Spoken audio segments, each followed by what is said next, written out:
Shalom Vachar, que Akadosh Baruch Hu, il vous protège, il vous donne la santé, Bracha Be'atzlacha, Ken Ratzon. Ce petit cours de Torah, le Nishmat, mon ami et mon élève, Rabbi Yehuda ben Rena Haddad Alav Shalom, qui nous a quittés il y a quelques années avant le Corona, que Hachem repose son âme en paix.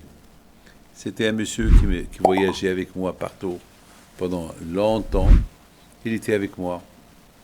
Il m'accompagnait à 1h du matin, 2h du matin, 4h du matin. Il n'y avait pas d'heure avec lui, non-stop. Alors je voudrais simplement raconter une histoire que j'ai eue avec lui. Et une fois, on était à Marseille, après 2 jours à Marseille. On est retourné à Lyon et on est arrivé vers 5h du matin. Et c'était Rosh Chodesh. Alors, il me dit, Rabbi David, je viens vous chercher à 8h du matin ou pas. Parce que je vois que vous êtes fatigué.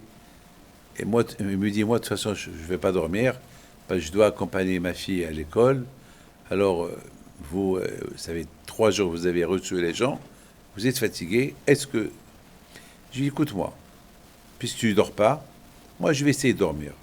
Si tu viens, tu tapes à la porte. Si tu me trouves en bas, voilà, je suis en bas. Et si je ne suis pas en bas, ben, tu retournes à la yeshiva. Et voilà, mes amis, j'ai mis le réveil. J'ai dormi 1h30. J'étais fatigué. J'entends qu'il tape à la porte. Je saute du lit. Mais avant de sauter du lit, il y avait un problème. Je me lève pas, je me lève pas.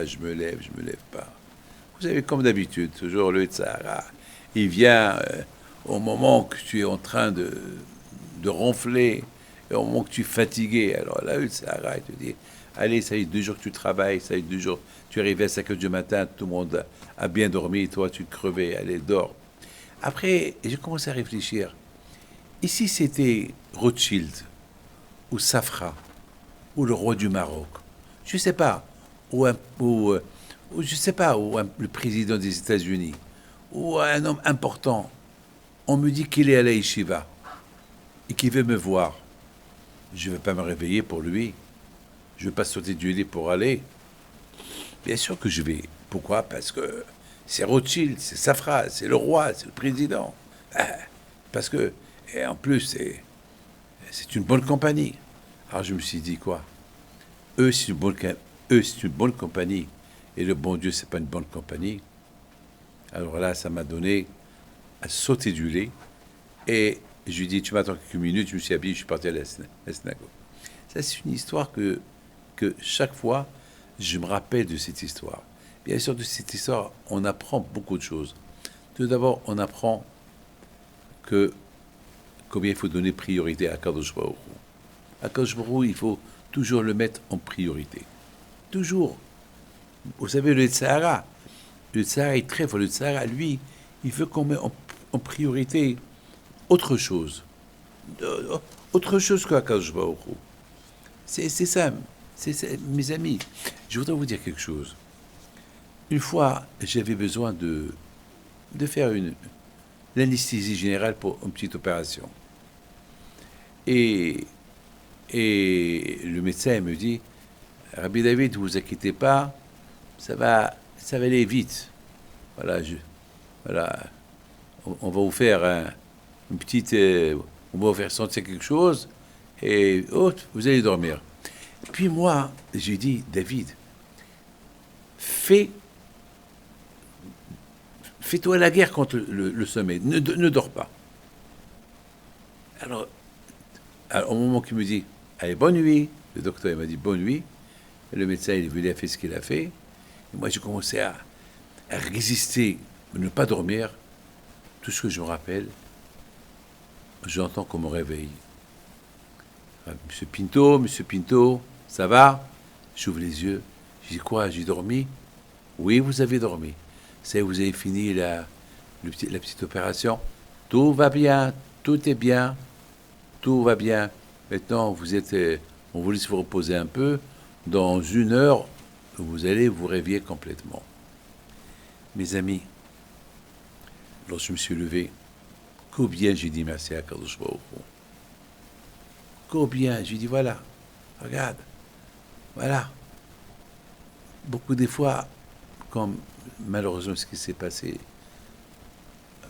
je ne vais pas vous dire, les deux garçons, cette semaine, malheureusement avec les attentats, 2 fois, il y a eu 2 frères qui ont été assassinés. Ils sont sortis pour rien. Les 2 premiers sont partis, ils sont sortis pour aller passer Shabbat à Bnei Brak, et malheureusement ils ont été tués. Et les 2 autres, quelques semaines plus tard, ils étaient en voiture, ils sont morts. Mes amis, combien on doit dire merci à Kadosh Baruch Hu pour chaque seconde qu'on vit. Lorsqu'on quitte la maison, c'est passé, on retourne ou pas. Et on retourne. Merci à Kadosh Baruch Hu. On dort et on se réveille. Merci à Kadosh Baruch Hu. Merci à Kadosh Baruch Hu. Et lorsque la bataille, surtout mes amis, lorsque on se réveille pour aller prier à Kadosh Baruch Hu, c'est les moments de dire merci à Hachem le matin. Baruch Hachem, on a dormi. Vous savez, dormir c'est un danger. Et on se réveille grâce à Dieu. Il y a beaucoup de gens qui n'avaient pas dormi, prié des cachets pour dormir de force. Et ils se réveillent grâce à Dieu. Alors combien on doit dire merci à Kadosh Baruch Hu. Léon Haddad, Alav Shalom, c'était quelqu'un qui a fait teshuva avec moi. C'était quelqu'un que toujours il disait merci à Kadosh Baruch Hu. C'était vraiment un tzaddik. Il a fait une vraie teshuva. J'ai plein d'histoires avec lui, que le bon Dieu repose son nom en paix. Et je le remercie pour tout son service qui a servi la yeshiva, il m'a servi, il a servi la famille. Je n'ai pas de mots à dire. Que Hachem protège sa fille, Rena, qu'elle aura des enfants, et puis se retrouvera bien, et puis de soit avec vous tous. Amen.